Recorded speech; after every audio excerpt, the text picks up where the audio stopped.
Assalamualaikum warahmatullahi wabarakatuh. Kali ini kita akan membahas beberapa soal prediksi ujian sekolah. Ya, di layar disajikan soal yang pertama adalah temperatur negatif 5 derajat dinaikkan 12 derajat Celcius menjadi. Jadi konsep ini sebenarnya sederhana. Ketika dia dinaikkan berarti tinggal kita tambahkan saja. Ketika diturunkan nanti tinggal kita kurangi. Jadi kan suhu awalnya kan negatif 5. Negatif 5 itu dinaikkan 12 derajat. Jadi suhu akhirnya berapa? Ya tinggal kita kurangi aja, tambah aja negatif 5 derajat Celcius ditambah dengan 12 derajat Celcius. Yaitu berapa? Negatif 5 tambah 12 yaitu 7 derajat Celcius ya. Jadi sangat mudah ya. Oke, soal nomor 2. Suhu mula-mula sebuah ruangan adalah negatif 5 derajat. Setelah penghangat ruangan dihidupkan, suhunya naik menjadi 20 derajat Celcius. Berapa besar kenaikan suhunya? Jadi kan ada suhu awal, ada suhu akhir. Jadi kalau kita mau cari perbedaan antara keduanya, jadi untuk kalau misalnya ada suhu awal, suhu akhir, berapa perbedaannya atau berapa kenaikannya? Tinggal kita kurangi aja suhu akhir dikurangi suhu awal. Suhu akhirnya berapa? Suhu akhirnya adalah 20 derajat Celcius dikurangi negatif 5 derajat Celcius. Nah, ini kan negatif sama negatif jadi positif. 20 tambah 5 adalah 25 derajat Celcius. Sebesar itulah kenaikannya ya. Jadi sangat mudah ya teman-teman ya. Oke, soal yang ketiga. Ya, soal yang ketiga.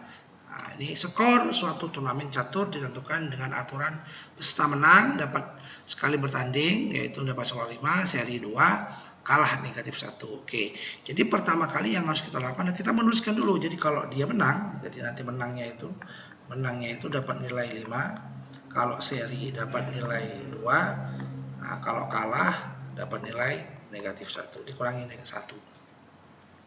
Dalam salah satu pertandingan yang telah dilakukan, Eko ini ternyata seri 3 kali. Berarti kalau satu seri kan dikalikan 2. Berarti kalau 3 kali seri, berarti tinggal kita kalikan saja.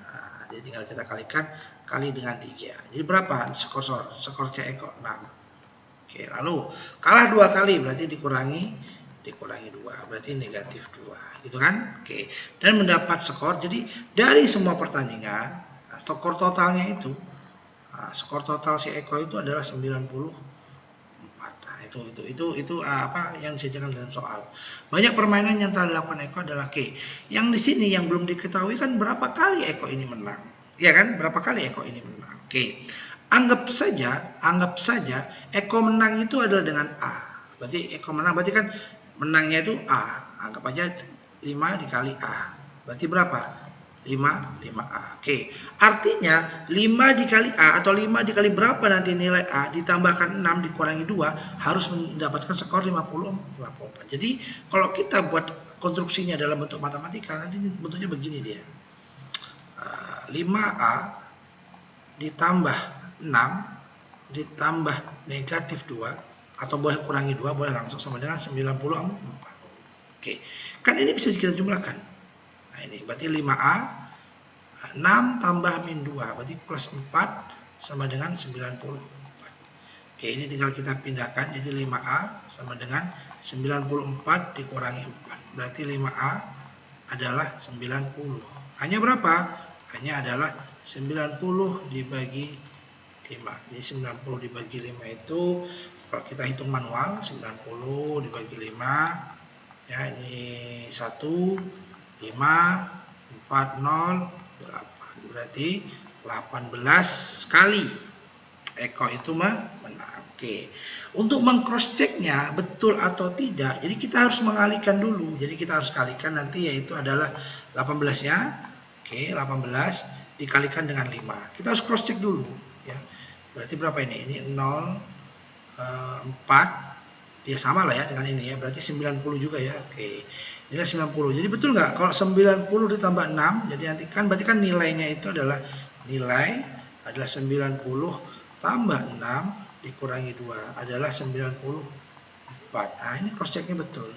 Nah, ya. Betul sekali cross checknya kan. Jadi setelah kita dapat nilai si Eko, setelah kita dapat Eko berapa kali menang, ya kita cross check dulu betul nggak? Nah, karena dia sudah betul, berarti kita bisa tahu berapa kali Eko main. Jadi Eko main itu adalah 18 menang ditambah ya 3 kali seri ditambah 2 kali kalah. Berarti totalnya adalah 23 kali Eko bermain. Nah, jawabannya adalah A, ya.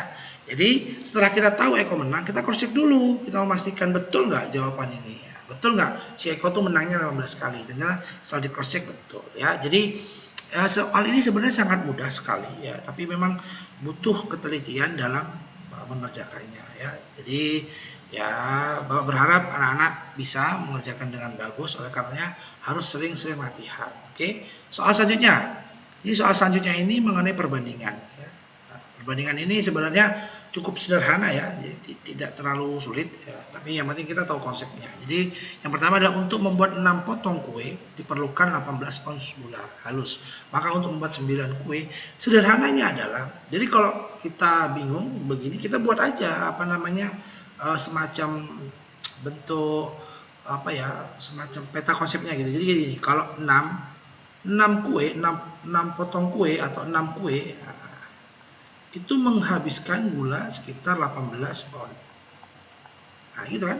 Jadi kalau dia mau bikin 9 potong kue, nah ini kan sederhananya, anggap aja kita buat X atau Y ya. Jadi kalau kuenya semakin banyak, berarti logikanya gulanya kan semakin banyak. Gak mungkin dong kuenya semakin banyak, gulanya semakin sedikit. Ya, 6 kue aja butuh 18 on, berarti kalau 9 kue pasti dia lebih banyak. Nah, jadi tinggal kita buat. Nah, jadi caranya apakah ini perbandingan senilai atau berbalik nilai? Kita bandingkan aja. Nah, ini sama ini besar mana? Besar bawah. Ini sama ini nanti besar ini, berarti dia sama. Nah, kecil, besar. Berarti ini adalah perbandingan senilai. Sehingga kalau perbandingan senilai tinggal kita buat 6/9 sama dengan 18/Y. Nah, kita kalikan 6 kali Y yaitu 6Y sama dengan 18 dikali 9. Boleh mengalihkan, boleh tidak. Ya, jadi kalau Y-nya berapa nanti? Y-nya adalah 18 kali 9/6. Nah, ini tinggal kita bagi saja dengan ini.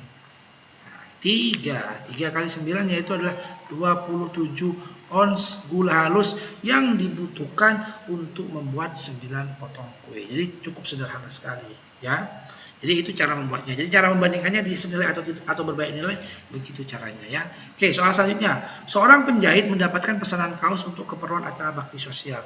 Ia hanya mampu menjahit 60 potong dalam 3 minggu. Sama, kita buat dulu peta konsepnya ya. Kita buat dulu. Jadi 60 potong baju. 60 potong baju. Nah, itu dapat dikerjakan selama 3 hari. Oke. Bila ia bekerja selama 2 minggu, banyak potongan kaos adalah di sini ada 2 minggu, di sini hari, artinya satuannya harus sama dulu. Jadi 2 minggu itu berapa hari? 1 minggu kan 7 hari, kalau 2 minggu berarti 14 hari. Nah, sama ini juga. Nah, ini kan sederhana sekali cara berpikirnya. Kalau 60 potong 33 hari atau 3 hari dia bisa buat 60 potong, berarti kalau 14 hari kan berlipat-lipat. Nah, ya anggap aja ini X gitu ya. Kita bandingkan senilai atau berbalik nilai. Ini sama ini besar mana? Pasti besar X nanti. Ya. Ini sama ini besar ini. Ya. Ini udah senilai. Nah, beda kalau berbalik nilai ya. Ini senilai hampir sama. Jadi tinggal kita buat 60/X sama dengan 3/14. Kita kalikan silang, 3 kali X yaitu adalah 3X sama dengan 60 dikali 14. Ya, boleh dikalikan, boleh tidak. Tapi kalau bilangannya besar, disarankan tidak usah dikalikan karena nanti bisa dibagi ya. X sama dengan 60 dikali 14/3. Ini bisa kita bagi. Nah, berapa ini? Yaitu jadinya adalah X-nya adalah 20 dikali 14. Yaitu hasilnya adalah 2 kali 14, 280 potong baju. Ya. Berarti selama 14 hari dia bisa buat sebanyak 280 potong baju. Worth it gak? Dengan logikanya ya pas ya. Jadi kalau 60 potong baju dikerjakan 3 hari atau 3 hari dia hanya mampu membuat 60 potong, berarti kalau 14 hari pasti akan lebih banyak. Oke. Nah, ini adalah salah satu pembahasan dari beberapa soal prediksi untuk soal US ya. Jangan lupa selalu berlatih ya, diulang-ulang. Oke, sampai jumpa di soal pembahasan selanjutnya. Terima kasih. Assalamualaikum warahmatullahi wabarakatuh.